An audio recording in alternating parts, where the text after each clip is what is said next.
अरविंद जी, राहुल जी ने क्या बोला, निशिकांत दुबे ने लोकसभा में क्या बोला, अखिलेश जी ने क्या बोला, इसकी तो बड़ी चर्चा हुई। लेकिन लोकसभा से थोड़ी ही दूरी पर भारत का सुप्रीम कोर्ट है, उसमें आज एसआईआर पर सुनवाई थी। उसमें सुप्रीम कोर्ट ने बड़ी एक गंभीर बात कही। उसने इलेक्शन कमीशन से कहा कि आप हमको लिखित में बताइए कि 12 राज्यों में कौन कौन से राज्य ऐसे हैं, राज्य सरकार, जो आप एसआईआर की आपकी प्रक्रिया में सहयोग नहीं कर रहे हैं। सुप्रीम कोर्ट ने कहा हम आदेश जारी करेंगे। इसका मतलब क्या है अरविंद जी? क्योंकि राजनीतिक दलों के पाले तो सबको पता है भाजपा को क्या बोलना है एसआईआर पर, अखिलेश जी को क्या बोलना है, राहुल जी को क्या बोलना है, वो वही बोल रहे हैं। लेकिन सुप्रीम कोर्ट ने अगर ये कहा इलेक्शन कमिश्नर से, कमीशन से, कि जो राज्य आपको सहयोग नहीं कर रहे हैं एसआईआर की प्रक्रिया में, हम उनको लेकर आदेश जारी करेंगे, इसका क्या मतलब है अरविंद जी? देखिए अमिताभ जी, जब ये एसआईआर शुरू हुआ बिहार चुनाव के थोड़े समय पहले, तो जबरदस्त हंगामा विपक्ष के पार्टियों के द्वारा मचाया गया और मामला सुप्रीम कोर्ट तक गया। और सुप्रीम कोर्ट में जो दलीलें दी गई विपक्ष के द्वारा, उसमें ये सिद्ध नहीं कर पाए कि एसआईआर कहीं से भी गलत है।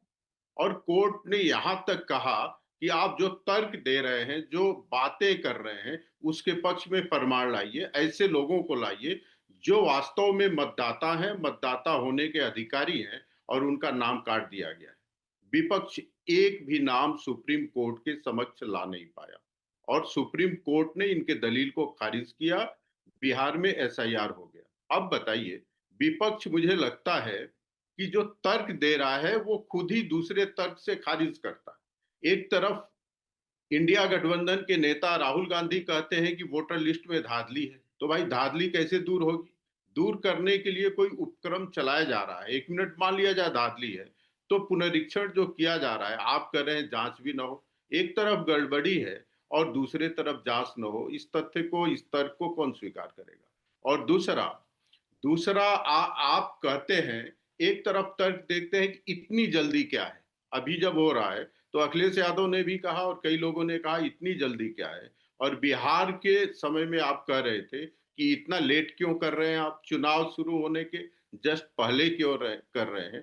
तो इनको तय कर लेना चाहिए कि इनका एक ओरिजिनल तर्क क्या है। क्या वोटर लिस्ट में गड़बड़ी है, और यदि है तो क्या उसको दुरुस्त नहीं किया जाना चाहिए? चुनाव के तुरंत पहले करना चाहिए या समय से पहले हो जाना चाहिए, ये सुनिश्चित कर लेना चाहिए। और यदि कोई गड़बड़ी है तो हमारा देश संविधान से चलता है, लोकतांत्रिक प्रक्रियाओं से चलता है।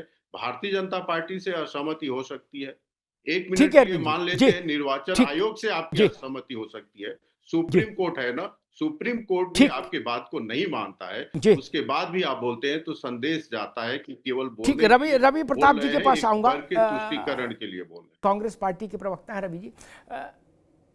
मैं तो कहता हूं सारा संकट खत्म हो जाए, रोज रोज की चिक खत्म हो जाएगी अगर देश में एक साथ चुनाव की जो स्थिति पंडित नेहरू के समय थी और बाद में इंदिरा जी के समय तक आई, वो तो 68 में इंदिरा जी ने उस प्रक्रिया को तोड़ दिया, अन्यथा एक ही साथ चुनाव होता था हिंदुस्तान में। ऐसा नहीं कि चाहे जब चुनाव चाहे जहाँ अलग अलग हो रहे, वो प्रक्रिया जिस दिन वापस लौट आएगी इस देश में, उस दिन एसआईआर का काम भी बड़ा सुचारू हो जाएगा। हर चुनाव से पहले एसआईआर हो जाए, चौथे साल एसआईआर हो जाए, 5वें साल चुनाव हो जाए, खत्म हो गई। प्रेस कॉन्फ्रेंस करने की जरूरत ही नहीं किसी को पड़ेगी, ना हमको बहस करने की जरूरत पड़ेगी। रवि जी, राहुल जी ने आज 2 बातें महत्वपूर्ण कही जो मुझे लगी, जिन पर मैं आपसे टिप्पणी चाहूंगा। एक, उन्होंने सवाल उठाया कि चुनाव आयुक्तों की नियुक्ति में सीजीआई क्यों नहीं। मेरा सवाल ये, अदालत कार्यकारी नियुक्तियों में क्यों रहे? अदालत कार्यकारी नियुक्तियों में क्यों रहे? इंदिरा जी ने नहीं रखा, जवाहरलाल जी ने नहीं रखा, तभी तो गिल साहब को बनाया, फिर कांग्रेस का मंत्री बना दिया, फिर चुनाव आयोग भेज दिया। कार्यकारी नियुक्तियों में अदालत क्यों बैठे? एक, इसीलिए संविधान ने काम अलग अलग बांटे, तीनों अंगों के कार्य विभाजन इसीलिए हुआ, सेपरेशन ऑफ पावर्स जिसको बोलते हैं कॉन्स्टिट्यूशन में। एक और दूसरी जो बात मैं समझना चाह रहा हूं आपसे, आप मतलब जो राहुल जी ने कही, उन्होंने कहा कि एसआईआर का मतलब वोट चोरी, उसके आगे उन्होंने कहा वोट चोरी का मतलब anti national act. SIR Bihar में देश की सबसे बड़ी अदालत की सैंक्शन पा चुकी है। बिहार में जो एसआईआर हुई उस पर देश की सबसे बड़ी अदालत ने मोहर लगाई, जो भाजपा से भी बड़ी है, राहुल गांधी से भी बड़ी है अदालत, सबसे बड़ी है ना। क्या राहुल गांधी सुप्रीम कोर्ट के विजडम पर सवाल उठा रहे हैं और कह रहे हैं एंटी नेशनल काम को मंजूरी दे दी सुप्रीम कोर्ट ने? रवि प्रताप जी। नहीं, देखिए अमिताभ जी, मैं बड़ी जिम्मेदारी के साथ कहना चाहूंगा कि बिहार में जब एसआईआर का प्रक्रिया शुरू हुआ संविधान के आर्टिकल 324 के अकॉर्डिंगली, तो उस समय व्यापक एसआईआर करने का अधिकार चुनाव आयोग के पास नहीं, एक लिमिटेड डोमेन में।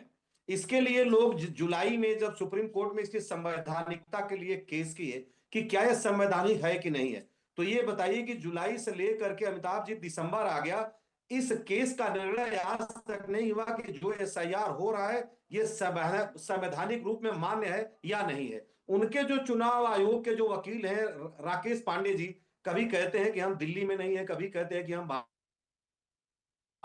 ये प्रक्रिया टल रही है। आप बताएं कि क्या चुनाव आयोग जो रवि प्रताप जी एक मिनट बता ही देते, आप हमसे पूछ रहे हैं तो हम बता दें, बाकी अगर आप भाजपा से पूछते हैं तो भाजपा। अब रुको, एक मिनट रुको, आपने हमसे पूछा तो हम तो तुरंत दान महाकल्याण वाले आदमी है। आज सुप्रीम कोर्ट ने कहा चुनाव आयोग से कि हमको बताइए 12 में से कौन कौन से राज्य हैं जो मदद नहीं कर रहे हैं एसआईआर में, हम उनके विरुद्ध आप आदेश पारित करेंगे। और आपकी जानकारी के लिए बता दूं, आपकी जानकारी के लिए बिहार, ये पूरा जान लो ताकि कहीं दूसरे चैनल पर भी जाओगे तो वही बात ठीक से बोल पाओगे। महाराज, बिहार का मसला सुप्रीम कोर्ट सुन रहा था, कहा गया आयोग को अधिकार नहीं, सुप्रीम कोर्ट ने इन्वर्टेड कॉमा में इस्तेमाल कर रहा हूं, सुप्रीम कोर्ट ने कहा एसआईआर करने का संवैधानिक अधिकार चुनाव आयोग को है, कोई व्यवस्था चुनाव आयोग के संवैधानिक अधिकार पर रोक नहीं लगा सकती। सुप्रीम कोर्ट ने कहा भाई आप कहां हो?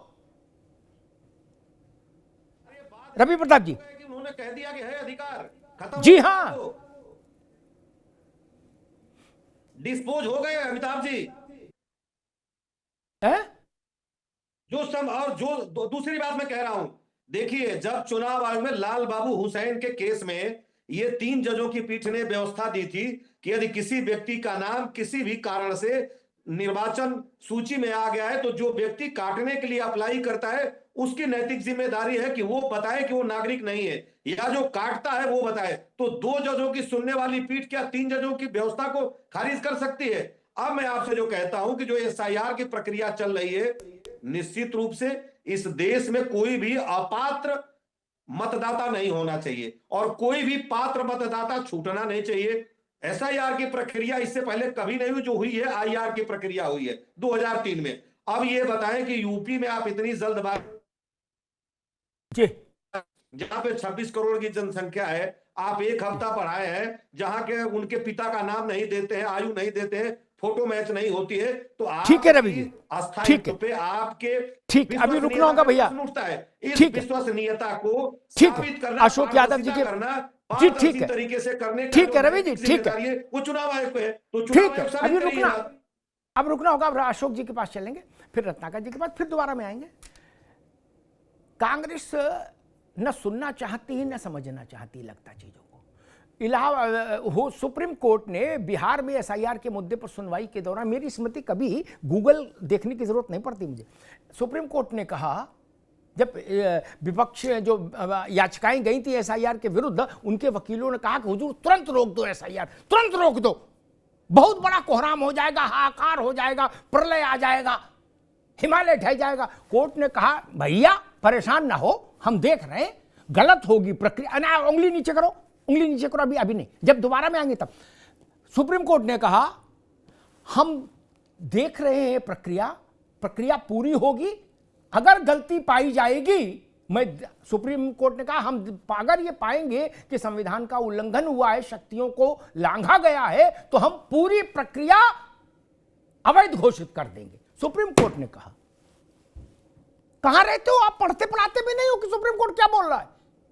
आप मुझे बताइए कि क्या वो आप पढ़ते ही नहीं ना, यही समस्या है। यही राहुल गांधी को आप लोग बता देते हो, वो बोल देते भले आदमी है, आप लोग पढ़ते नहीं हो। खैर रुकिए, अशोक यादव जी,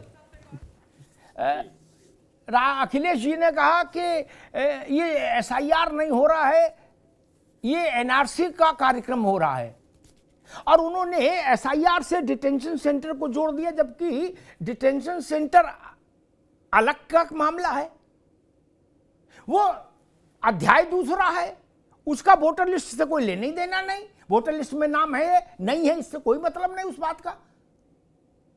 दोनों को जोड़ क्यों दिया? थोड़ा रंग चटक आ जाए इसलिए। अखिलेश जी ने कहा कि देख लो वहां डिटेंशन सेंटर बन रहे हैं, जिसका नाम वोटर में नहीं होगा वो डिटेंशन सेंटर। ऐसा तो किसी ने कहा नहीं, ना कोई कह सकता। अशोक जी, आप मतलब बोले कुछ आनंद आ जाए, कोई मौज आ जाए, इसलिए जैसे चाट में बोले थोड़ा मिर्ची और डालो, काली मिर्ची, थोड़ा मजा आए, ऐसा कुछ मामला है? चटपटी बनाना है चाट को? क्योंकि ऐसा तो कोई भी किसी ने नहीं कहा डिटेंशन सेंटर का एसआईआर से कोई लेना देना है। वो पूरब की कहानी, ये पश्चिम की कहानी, आप दोनों को मिला दिए अखिलेश जी। अशोक जी, देखिए, एसआईआर की प्रक्रिया और डिटेंशन सेंटर की प्रक्रिया जो उत्तर प्रदेश सरकार ने शुरू किया है, एसआईआर तो मान लीजिए बिहार के चुनाव से पहले शुरू हो गया था, लेकिन उत्तर प्रदेश में इसी एसआईआर के दौरान डिटेंशन सेंटर की बात किया गया। और बिहार तो में कोई रोक है क्या? नहीं, क्या सरकार पर ये रोक है या सपा से पूछ के फैसला हो, ऐसी बात है? ऐसा तो कोई कानून है नहीं। सरकार की मर्जी, कभी भी अवैध घुसपैठियों की जांच पड़ताल करे, इसमें कैसे रोक लोगे भैया? आप ये चाहते हो कि सरकार आपके हिसाब से चले, ये तो संभव नहीं। अपने हिसाब से आप तभी चला सकते हैं सरकार जब जनता जनादेश दे। अशोक भाई, जनता ने जनादेश उनको दिया, उनकी वो आज चेक करना चाहे तो आज कागज चेक कराना होगा, अगले दिन करना चाहे तो अगले दिन कराना होगा, इसमें क्या समस्या है? अशोक जी, देखिए अमिताभ जी, घुसपैठियों के लेकर के सरकार बड़ी चिंतित है। और यूपीए सरकार ने, ये तो आधिकारिक आंकड़ा है, संसद में प्रस्तुत किया गया था कि यूपीए सरकार, मनमोहन सिंह जो प्रधानमंत्री थे, 88,000 घुसपैठियों को डिपोर्ट किया गया। अब ये जो माननीय मोदी जी की सरकार में कितने घुसपैठियों को डिपोर्ट किया गया? उनका 10% से भी कम, 10% से भी कम घुसपैठियों को डिपोर्ट किया गया। ये सरकार 24 घंटा 7 दिन जब चुनाव आता, सपने में घुसपैठिया घुसपैठिया, लग रहा है कोई मतलब महामृत्युंजय जाप है घुसपैठिया। सरकार के लोग जैसे चुनाव आता है महामृत्युंजय जाप करने, घुसपैठिया घुसपैठिया घुसपैठिया घुसपैठिया घुसपैठिया। ऐसे थोड़ी ना होता भाई। घुसपैठिया आपको अगर भगाना है तो जैसे मनमोहन सिंह की सरकार ने भगाया तो वैसे भगाइए। महामृत्युंजय जाप नहीं घुसपैठिया, लेकिन सरकार मानती है कि महामृत्युंजय जाप है कि हमें सारी बाधाओं से मुक्ति दिला देगा। अच्छा, दूसरी बात, लगातार सुप्रीम कोर्ट की बातें मतलब हो रही है। अरविंद जी ने भी कहा तो सुप्रीम कोर्ट के आदेश को लेकर के भी बात हुई कि सुप्रीम कोर्ट ने ये कहा, सुप्रीम कोर्ट ने ये कहा। सुप्रीम कोर्ट ने तो अनूप बर्नवाल बनाम भारत संघ एक मामला था, आपको याद होगा, 2 मार्च 2023 को इस मामले को सुनते हुए सुप्रीम कोर्ट ने आदेश दिया था ना कि देश में अभी तक इलेक्शन कमीशन के या चीफ इलेक्शन कमीशन के चुनाव कोई प्रॉपर व्यवस्था नहीं है। एक व्यवस्था सुप्रीम कोर्ट ने दी थी ट्रांसपेरेंसी के लिए, लोकतंत्र को मजबूती के लिए, जिसमें सीजेआई, लीडर ऑफ अपोजिशन और प्राइम मिनिस्टर ऑफ इंडिया का पैनल बनाया गया था। तो सुप्रीम कोर्ट ने दिया था व्यवस्था, सुप्रीम कोर्ट ने आदेश दिया था। इस आदेश को 29 दिसंबर 2023 को ही पलट दिया गया, राज्यसभा लोकसभा से होते हुए राष्ट्रपति के सिग्नेचर से। तो आप ये बताइए, जिस व्यवस्था को सुप्रीम कोर्ट ने अच्छा समझ के दिया, तो सुप्रीम कोर्ट की व्यवस्था को उलट दिया जा रहा है और सरकार सुप्रीम कोर्ट के पीछे छुप रही है। अरे सुप्रीम कोर्ट ने तो ये कह दिया, सुप्रीम कोर्ट ने तो ये कह दिया। तो आपको अगर सुप्रीम कोर्ट की इतनी मर्यादा है तो बुलडोजर को लेकर के सुप्रीम कोर्ट ने कितनी बार फटकार लगाई, सुप्रीम कोर्ट ने इलेक्शन कमीशन को सिलेक्शन को लेकर के कितनी बातें कही, आपने कोई बात नहीं सुनी। जो आपके मीठे मीठे गप कड़वा कड़वा थू वाली बात है कि सुप्रीम कोर्ट को जो आदेश आपके खिलाफ है उसको हम नहीं मानेंगे ना, राष्ट्रपति जाके पलटवा देंगे। आपके पक्ष में कुछ अगर आ गया, सुप्रीम कोर्ट ने आदेश दिया, भाई देश की न्यायपालिका पे हमें पूरा भरोसा है। तो ऐसे टाइम पे भरोसा हो जाता, टाइम भरोसा उठ जाता। ठीक है अशोक जी, ये पता नहीं भाजपा जी। कुछ तो सस्ता लो, सब बढ़िया लो, इसमें क्या खास बात है? थोड़े में ज्यादा स्वाद, ये तो है इसकी खास बात। मसाला, ये है सीक्रेट रेसिपी MDH का जीरा सिर्फ जलजीरा मसाला। सिप सिप जीरा सिप MDH का जलजीरा सिप जीरा सिप जीरा चिरासी